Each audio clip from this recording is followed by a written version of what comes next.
Kapil study status में आप सभी का स्वागत है। मैं आपका दोस्त कपिल नई वीडियो लेकर फिर हाजिर हूँ। इस वीडियो में हम सामाजिक विज्ञान की पाठ योजना 3 बनाएंगे।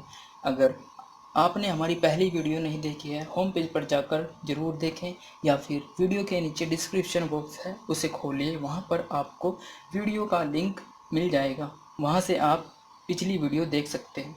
अगर आप हमारे चैनल पर नए हैं, हमारे चैनल को लाइक और सब्सक्राइब जरूर करें और साथ में बेल आइकन को प्रेस करें, जिससे कि आपको हमारी नई वीडियो की अपडेट मिल सके। तो आगे अब हम अपना लेसन प्लान बनाते हैं। हमारा आज का लेसन प्लान है पाठ योजना क्रमांक नंबर 3। उसके बाद हम पूर्व ज्ञान लिखते हैं। पूर्व ज्ञान में हमारा छात्र प्रकरण के विषय में सामान्य जानकारी रखते हैं। उसके बाद हम डालते हैं दिनांक। उसके बाद हम लिखते हैं कक्षा हमारी 7 रहेगी आज की, और कालांश यानी हमारा पीरियड रहेगा 5। विषय हमारा है सामाजिक विज्ञान और उपविषय रहेगा हमारा भूगोल। आज का हमारा प्रकरण है वायुमंडल, जिसे कि हम अपना टॉपिक कह सकते हैं। उसके बाद हम लिखते हैं सामान्य उद्देश्य। सामान्य उद्देश्य हमारे रहेंगे छात्रों में भूगोल विषय के प्रति रुचि उत्पन्न कराना। दूसरा पॉइंट है छात्रों को भौगोलिक क्षेत्रों के विषय में जानकारी प्रदान करना। नंबर 3 भूगोल शिक्षण द्वारा छात्रों की कल्पना शक्ति, स्मरण शक्ति तथा निर्णय शक्ति का विकास कराना। नंबर 4 पॉइंट रहेगा हमारा छात्रों को वर्तमान समय में होने वाली भौगोलिक समस्याओं के समाधान हेतु तैयार करना।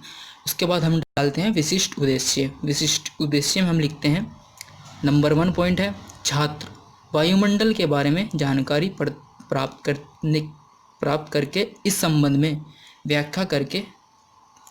नंबर 2 है हमारा छात्र वायुमंडल की स्थिति को जान सकेंगे। और नंबर 3 हमारा है छात्र वायुमंडल के संगठन के बारे में जान सकेंगे।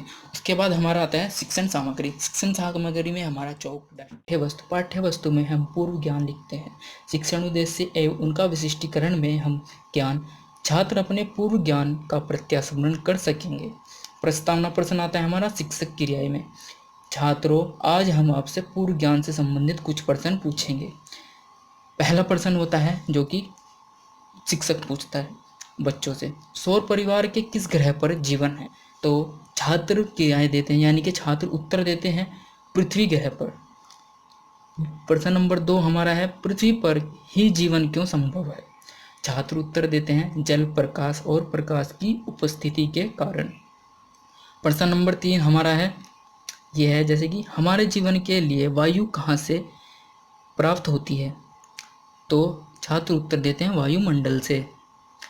4th क्वेश्चन है हमारा वायुमंडल के बारे में आप क्या जानते हैं? तो यहाँ पर छात्र निरुत्तर हो जाते हैं, जिससे कि छात्रों को ये इसका उत्तर नहीं पता रहता। इस विधि को हम कहते हैं प्रश्नोत्तर विधि। आगे हमारा आता है टॉपिक, यानी कि वायुमंडल, जो कि हम पाठ्य वस्तु में लिखते हैं। आगे रुचि, छात्र नवीन ज्ञान पाने को उत्सुक होंगे। उसके बाद हम लिखते हैं उद्देश्य कथन, छात्रों, आज हम वायुमंडल के विषय में अध्ययन करेंगे। तो छात्र उद्देश्य केंद्रित होते हैं, जो कि हमारा छात्र क्रियाएं में है। उस विधि को हम कहते हैं कथन विधि। फिर आगे हम लिखते हैं शिक्षण उद्देश्य में ज्ञान, छात्र अपने अर्जित ज्ञान का प्रयोग कर सकेंगे, जिससे कि हम अगले विकासात्मक प्रश्न, जो कि हम शिक्षक क्रियाएं में लिखते हैं, उसमें हम कुछ प्रश्न पूछेंगे। प्रश्न नंबर हमारा 1 है नीला ग्रह किसे कहा जाता है? तो बच्चे उत्तर देते हैं पृथ्वी को। प्रश्न नंबर 2 हमारा है मनुष्यों को ऑक्सीजन कहाँ से प्राप्त होती है? तो बच्चे उत्तर देते हैं वायुमंडल से। इस विधि को हम प्रश्नोत्तर विधि कहते हैं। आगे हमारा आता है शोध, छात्र वायुमंडल के बारे में या विषय में संबंधित विषयों पर चर्चा करेंगे। शिक्षक क्रियाएं में हमारा आता है स्पष्टीकरण, हमारी पृथ्वी के चारों ओर विभिन्न गैसों के मिश्रण का एक आवरण होता है, जिसे हम वायुमंडल कहते हैं, जो कई 100 किलोमीटर तक फैला हुआ है।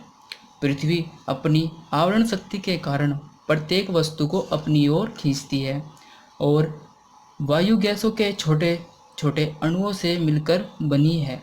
अतः पृथ्वी आकर्षण शक्ति के कारण इन गैसों के कणों को आकर्षित कर वायुमंडल को पृथ्वी के साथ टिकाए रखती है। इसमें एक हेडिंग है वायुमंडल संगठन, जैसे कि वायु में 78% यानी 78% नाइट्रोजन पाई जाती है।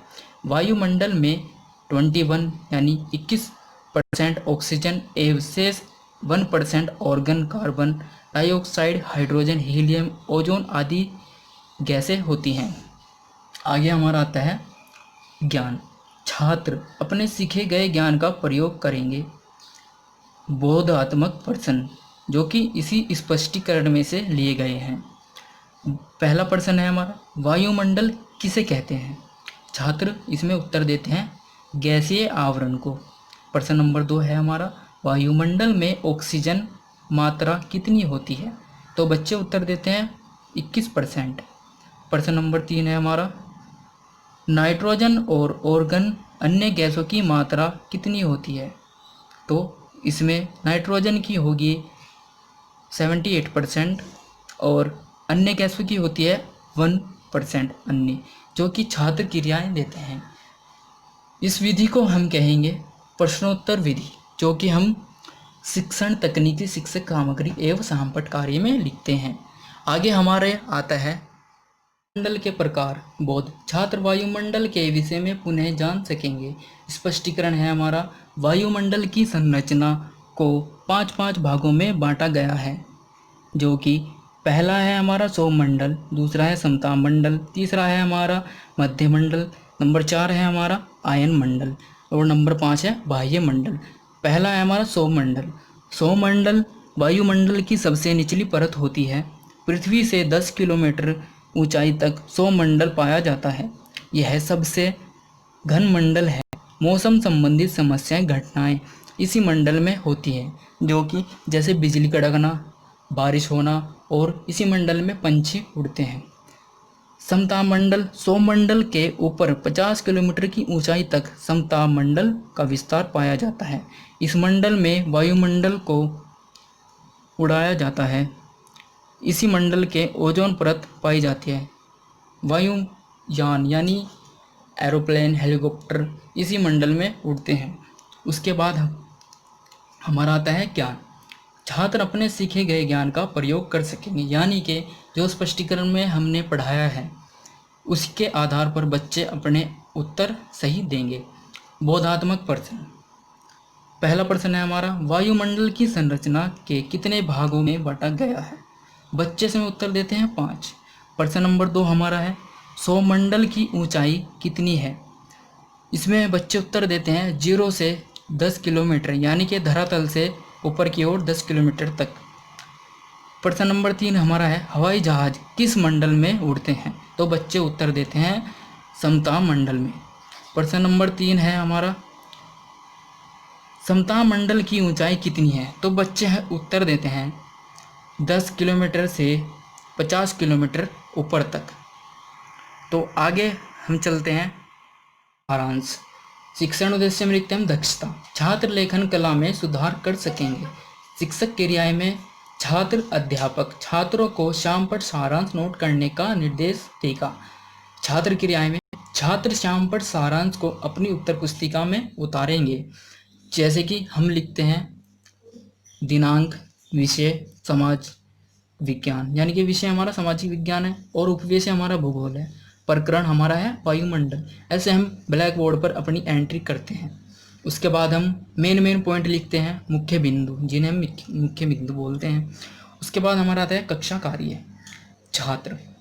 छात्र सीखे गए ज्ञान का पुनः प्रत्यास्मरण कर सकेंगे। उसके बाद शिक्षक क्रियाएं, यानी कि शिक्षक क्रियाएं देता है, छात्र अध्यापक छात्रों से मूल्यांकन प्रश्न पूछेगा। छात्र संभावित उत्तर देंगे।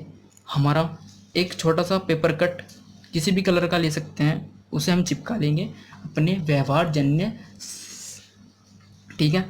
उसके बाद मूल्यांकन प्रश्न हम लिखते हैं उस पर, जो हमारे मूल्यांकन प्रश्न है, ठीक है। उसमें हम कोई भी प्रश्न इस टॉपिक से ले सकते हैं।